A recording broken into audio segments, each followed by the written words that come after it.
আসসালামু আলাইকুম। আমি একটা তথ্য দেব।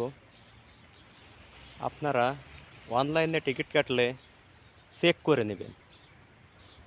সৌদি আরবের এয়ারপোর্টে গেছিলাম আমার এক সাদিকরে নিয়ে। অনলাইনে টিকিট কাটা ছিল, ওর কফিল সৌদি আর কি, কেটে দিয়েছে অনলাইনে। ও বলল যে 23 কিলো নেওয়া যাবে, কিন্তু ওখানে যেয়ে হয়রানির শিকার হতে হয়েছে। 23 কিলো লেখায় নেই, কোথাও উল্লেখ নেই। আপনারা যাওয়ার আগে চেক করবেন। মোবাইলের মাধ্যমে বাংলা ল্যাঙ্গুয়েজ করা যায়, আরবি না বুঝলে বা যে দেশের যে ওই টিকিট দেখে তো আপনারা এয়ারপোর্টে যাবেন। এয়ারপোর্টে যে এত হয়রানির শিকার হতে হয়েছে, তা আমার সাদিকরে নিয়ে যে সেটা টের পেয়েছি। তা আপনারা যারা যাবেন টিকিটটা চেক করে নেবেন, আসলে জিনিসপত্র নিয়ে যাবে কি না, সতর্কভাবে করবেন।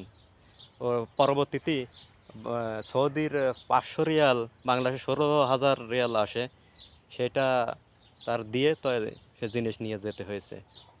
যতদূর সম্ভব অনলাইনে টিকিটই কাটবেন না আমার মতে, কারণ আমার সাথীকে জন্য অনেক হয়রানির শিকার হয়েছে। তা সবাই ভালো থাকবেন, সুস্থ থাকবেন। এই ঘটনাটা ঘটেছে বলে আপনাদের বললাম। ওকে।